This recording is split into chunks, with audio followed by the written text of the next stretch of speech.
What's going on, everybody? This is Cody, the home theater hobbyist. And if this is your first time visiting the home theater hobbyist channel or watching one of our videos, welcome to the channel. If you like what you see, make sure you click that like button and hit that subscribe button and notification bell so you can be alerted anytime we upload new content. If you're a returning visitor or subscriber, welcome back. Now, in this video, we are going to be talking about this pair of headphones, the Yamaha E700s, their latest pair of over-the-ear headphones. And quite frankly, I like them a lot. So in this video, I'm going to be talking about their design, their features, their sound quality, and their comfort. So let's get to it.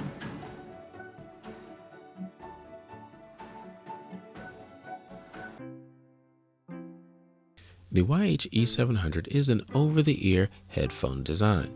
It features a 40mm dynamic driver with a frequency response from 8 Hz to 40,000 Hz. It features a 3.5mm stereo input along with Bluetooth version 5 and supports SBC, AAC, and aptX adaptive codecs. It also features active noise cancellation with an ambient sound mode and Yamaha's listening care and listening optimizer. It also supports both Siri and Google Assistant. Yamaha states that the battery continuous playback is approximately 35 hours with noise cancelling on and charges via USB-C in approximately 3.5 hours. The headphones weigh 11.46 ounces and cost $350. So here I am with the E700, and I'm going to start by talking about the design. But before I do that, I want to give a shout out to Worldwide Stereo. They sent me these headphones for review. So if you want to purchase these, maybe a television, an AV receiver, some speakers, or anything else, use those links in the description below. But moving on to the design, as you can see, I have these in black, but they also come in white. Yamaha sells them in white, but they do come with a full carrying case. It's a nice hard shell carrying case, and the headphones do fold flat, so they'll fit in here. Inside here, you have a little pocket right here, so you can put, a little piece of paper, maybe your ticket for your flight, and a little section right here to keep all the cables like the headphone jack, the charging cable, and even the in-flight adapter. But moving back to the headphones, the headband itself has a nice, I don't know if this is leather, but it's a nice feeling material up top. It's nice and soft. There's some foam there on the headband. The housing itself is made out of plastic, and it's got a nice raised ridge right there for design and the Yamaha logo down there at the bottom. Up top is a little microphone hole. It has the same thing on the other side, and that is an external mic so that it can do the noise cancellation. Now, once you swivel these open, the first thing you notice is you have an L and an R for left and right, so you can see those nice and simply, and they don't have any L or R up there, so it's really easy to see. The cups themselves are circular, and I didn't have any issues with my ears bending or anything like that. They felt fine. But the actual pads are soft and plush, but they're not squishy, so they got a little bit of firmness to them. I would say they have a medium plushness. Now let's move on and talk about the bottom of the headphone, because that is where I think it gets really interesting, because they have physical buttons. So you can use these whether you're wearing gloves or whatever, you got physical buttons. On this left ear cup, you have the auto noise cancelling button, and that is on by default, but you can turn it off or put it in ambient sound mode by pushing that button. Next to that is the headphone jack, so you can plug in that 3.5mm headphone jack. And on the right ear cup, you have several buttons. Starting here on the far left is the power button. You turn that on, off. You can push and hold it to get into Bluetooth pairing mode, and you can also push it while it's running to hear your battery status. Battery medium. Inside that little button is a little LED. It's either blue or red depending on what's going on there. Next to that is a little hole, and that is the microphone hole so that you can receive phone calls and people can hear you. Next to that is the USB-C charging port, so you plug that in to charge it. And next to that is this multi-function button. This works as a play pause button, or you can answer or hang up whenever a phone call comes in. And you can also send it to voicemail, I think, if you just push and hold it. Next to that is a plus and minus button. This is how you're going to increase and decrease the volume, but if you push and hold those buttons, it allows you to skip forward or skip back a track. Now, one of the things that Yamaha has done exceptionally well is the layout of these buttons, because once you put these on, your thumbs naturally actually rest on the buttons, and they are very well placed. So as I'm putting these on, my thumb is already resting on that play pause button, and then I can slide it forward to turn them on, or I can slide it back to adjust the volume or skip forward or skip back. I really like it. But now that I have it on, let's go ahead and let's talk about comfort. Like I said, the headband has that little foam up top, so it feels nice and soft on the head, and I can adjust the headphones down just a little bit to get the fit that I need. Now, my ears aren't bent over or anything like that, but I can just adjust them just a little bit if I can feel the inside of the cup touching my ears. Like I said, these cups themselves are nice and plush. They're not squishy, so they fit with a nice fit around my head. They feel nice and comfortable. Now, one thing I will say that since these are over the ear headphones, in the summer they can get a little warm, but they'll feel nice in the winter. But I have something here, right here, that you can use in the summer, and I'll talk about that in an upcoming review.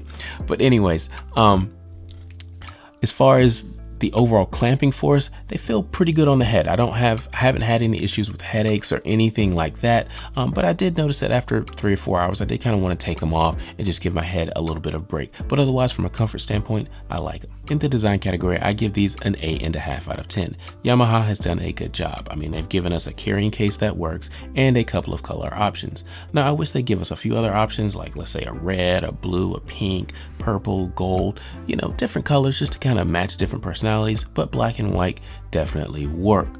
I also love the buttons. I mean, not just because they're physical buttons, but because they are laid out so well. All you have to do is put your hand up and you can quickly orient yourself and figure out exactly which button you want to push so that you can do the function that you want to do. And from a comfort standpoint, I think they've done a good job. But like I said, after 3 or 4 hours, I kind of wanted to take them off just to kind of give my head a break. But I think they've done a good job, and I give them an 8.5 out of 10 for design. Moving on to features and technology, Yamaha has packed in a lot of features and technologies inside these headphones. The first thing I want to talk about is the app, though, because I haven't talked about it. You can pair the Yamaha headphone app with these headphones, and it'll tell you things like battery percentage. You can do firmware updates. You can toggle on the different technologies I'm going to talk about in a minute. So there's a good bit here. But speaking about battery life for a minute, Yamaha claims these have approximately 35 hours of continuous playback with the noise canceling on. And I did a single battery drain test with noise canceling on, listening care on, the listening optimizer on, and the volume at 50%. And I got 28 hours and 20 minutes out of these headphones. And I think that is actually pretty respectable considering I've got all the features on. So if the volume was a little bit lower, maybe, not running listening care or listening optimizer, maybe I would have gotten a little closer to 35 hours. But I did do that, and I feel like their claims are pretty good there. Now let's move on and talk about some of the other features. And we're going to start with listening care. And the way that works is when you turn listening care on inside the app, you can't do it in the headphones, you have to do it inside the app. It boosts certain frequencies at low volumes so that you can hear them, so that you can keep the headphone volume a little bit lower and therefore protect your ears. So I like it. I toggled it on and off while I was listening to music at low volume, and it definitely works. The next feature I want to talk about is the listening optimizer. And the way that works is Yamaha has some microphones inside the ear cups, and they're measuring the sound, reflecting off your ears to understand exactly how your ears are shaped and what's going on with them. And then it optimizes the sound for your head. Now, personally, I toggled this on and off while I was listening to music, and I didn't notice a difference one way or the other. Does it work? Probably, but I didn't notice a difference. So that's just kind of something to mention. Also, it is on a 20-second loop, and maybe I was missing the loop or whatever. But again, I tried it a lot and I didn't really notice a difference. But again, they have that feature. Now, the next thing I want to talk about is the noise cancellation, because that's probably the biggest reason why people buy these. Yes, they do buy them for Bluetooth, and Bluetooth works, but they mainly buy them probably for noise cancellation, and it does work. It uses the 2 microphones on each one of the ear cups to measure the outside noise and try to cancel it out so you get clean, clear, crystal sound. Now, it works best with things like, that are continuous sounds, like a plane engine or your HVAC system running and things like that. It will work a little bit with, your kids playing and stuff like that. It'll bring their volume down some, but it's not going to completely block those sounds. Now, as far as, is this best in class noise cancellation? I wouldn't say it's best in class, but I would say it's a good 8 out of 10 if 10 is best in class. The final feature I want to mention here is the auto power off function. Now, the headphones will auto power off at an interval that you decide inside the app, and they will shut off once it loses its Bluetooth connection, not once it loses its sound connection, because I ran into that. But if you pause them and walk away with your phone or something like that, then they'll shut off. But if you pause it, leave your phone there, it'll remain on because it still has that Bluetooth connection. So that's just something that I learned while I was using these, and I thought I'd want to point that out. So I give these a 7 out of 10 for features and technology. I like the fact that they have a noise cancellation built in with ambient sound mode. They also have the listening optimizer, listening care for audio safety, and the app so you can toggle in different functions and do the auto power off timer. So those are great. I like that. But there are a couple of features I wish these headphones had.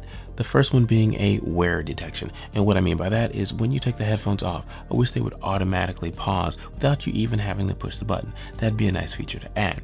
But the main feature I wish these had was inside the app, the ability to have different sound profiles and even an EQ so that you can have different sound profiles for the different things that you listen to. For instance, if you're listening to a podcast and you want to go for more a vocal presence, go for that sound profile for vocal.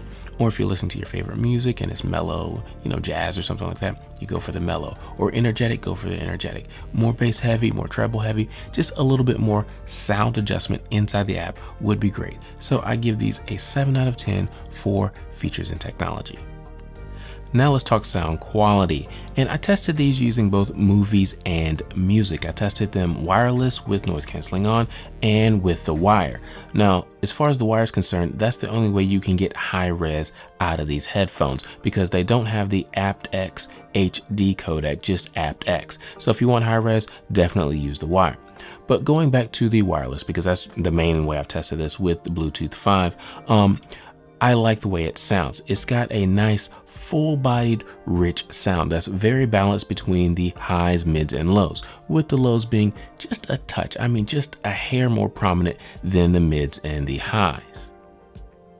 Now, as far as the soundstage is concerned, they do a great job. Vocals are nice and centered where they're supposed to be, and when you're watching a movie, if you have an actor coming in, let's say from behind you, you can actually hear them walk into the room from behind you. There's also decent height to the image. It doesn't go full on Atmos overhead, but there's definitely height to the image, and things are placed within the soundstage where one would expect. There's also decent clarity in the highs, mids, and lows. I like the detail in the lows, and vocals sound nice and natural. Now, when turning on noise cancellation, I did notice that the bass reduced just by 2, maybe 3 dB, but it was noticeable. And with some other noise canceling systems, I've noticed that it's a much more seamless transition. You don't really notice the difference, but here I did notice it just a touch. When plugged in wired, it has the same full-bodied, rich sound, with the bass being just a bit more prominent than the highs and mids. But otherwise, I thought it did a great job, wired and wireless, but honestly, I think I prefer the wireless sound a little bit more, mainly because it's a bit more balanced. Now, one other thing I noticed in sound quality was when noise canceling was on, I did hear a little bit of an electronic sound a couple of times, and it wasn't persistent or anything like that, but I did want to mention that I did hear it when I was listening to these headphones. So in the sound quality category, I give these an 8 out of 10. They've got a nice full-bodied, rich sound with nice detail. Obviously, they're immersive because they are a near field experience. They don't do completely overhead, but they do some decent height within the image. The only issue I have with them really personally is the fact that, again, I did hear a little bit of electronic noise with the noise canceling on a couple of times, and you do not get an opportunity to change the sound profiles inside the app. You have to like what you get out of these headphones. But honestly, what you get is really, really good. So I give them an 8 out of 10. The final topic I want to talk about is value, and I give these a 5 out of 10. They are $350 for the pair, so they're in line with the Sony and even the Bose. The Bose may be just a touch more expensive, maybe $379, but otherwise they're pretty much in line, so I give them a 5 out of 10. Overall, I like these headphones. They have a nice design that comes in 2 different colors, along with a button layout that really works. From a comfort standpoint, I think they've done a good job, and they also give you a bunch of features, including noise cancellation with an ambient sound mode, approximately 35 hours of battery life, and they give you a good sound quality, nice and balanced. That's just a touch warm. So I do recommend these, with the caveat of you have to kind of like the sound that comes out of these, because you can't adjust it at all inside the app. So that's one place where I'd say, if you don't like that type of sound, maybe you should look somewhere else. But otherwise, I do like these and I do recommend them. So if you want to purchase the E700s or anything else from Worldwide Stereo, use those links in the description below. Thank you guys for watching. Like, subscribe, and comment. We'll talk to you next time.